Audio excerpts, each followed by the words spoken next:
Nakatanggap ng Golden Rose ang International Shrine of Our Lady of Peace and Good Voyage sa Antipolo.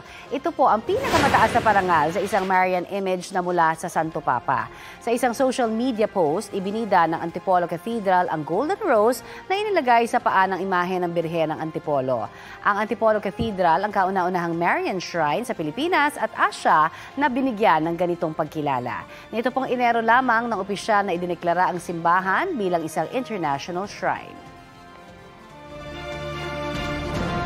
Kapuso, para sa mga maiinit na balita, mag-subscribe sa GMA Integrated News sa YouTube. Sa mga kapuso naman abroad, subaybayan nyo kami sa GMA Pinoy TV at sa www.gmanews.tv.